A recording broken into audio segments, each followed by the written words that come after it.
आत्मी भक्त जनों सब प्रेम जय श्री हरि।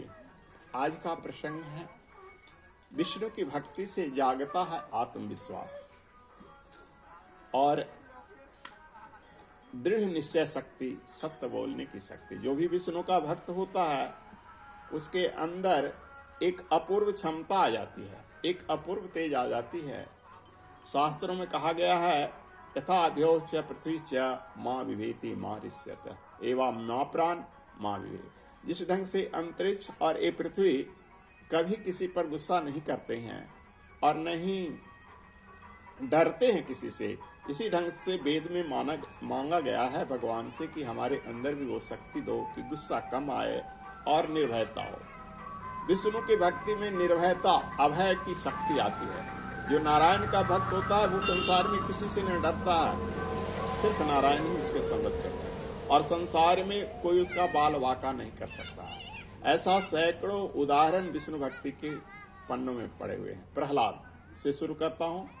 प्रहलाद को कितना कष्ट दिया गया, बार बार उसे कहा गया कि तुम विष्णु की भक्ति छोड़ दो, हिरण्यकश्यप को भगवान मानो, लेकिन वो जानता था कि भगवान अगर कोई है तो सिर्फ नारायण है।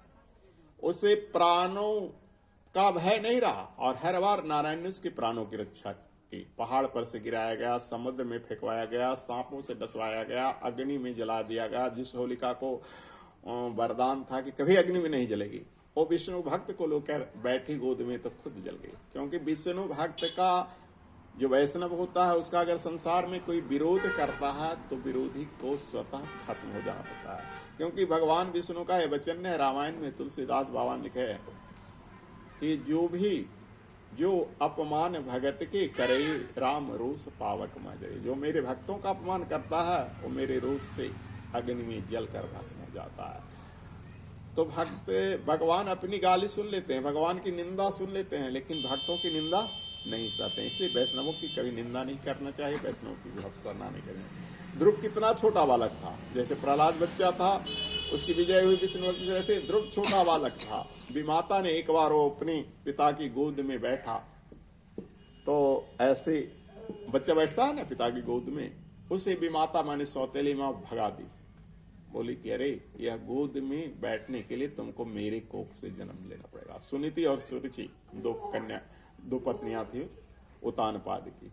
वह रोते रोते ही माँ के पास गया, माँ से कहा तो बोला इस पिता की गोद में क्या, तुम उस पिता की गोद में बैठो। किस पिता में? विष्णु की गोद में। छोटा बच्चा माँ की बात मानकर तपस्या करने चला गया। नारद जी मिले रास्ते में, बोले बेटा अभी तुम्हारी उम्र तपस्या की नहीं है, लेकिन उद्यत तुम्हारा कि हम विष्णु भगवान की गोद में बैठेंगे, हमको आप मंत्र दिए। तो उन्होंने ओम नमो नारायण। प्रहलाद जपता था ओम नमो भगवते वासुदेवाय, ये विष्णु का मंत्र है। ओम नमो नारायण ध्रुव जपे और हरिओम हम आप लोग को बताते हैं, ये सब विष्णु का मंत्र है। किसी रूप में भी तुम विष्णु को पुकारो।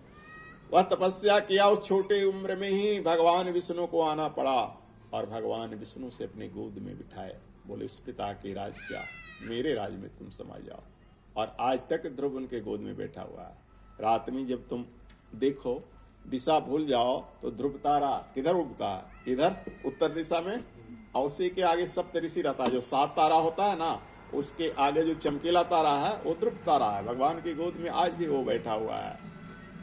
तो कहते हैं कि विष्णु भक्ति से बढ़कर कोई भक्ति नहीं है। देवों में विष्णु महान है, मंत्रों में गायत्री, नदियों में गंगा, पुस्तकों में गीता, ऐसा शास्त्रों में वर्णन है। मीराबाई का नाम सुना होगा, ये तो सत्ययुग की बात है। अपनी कलयुग की बात लोग कह के काट देंगे कि कलयुग में नारायण नहीं आते हैं, लेकिन कलयुग में भी नारायण आते हैं। मीराबाई कृष्ण की भक्त थी, उसे भी जहर का प्याला दिया गया, पी गई हंसते हंसते पंचामृत जान के।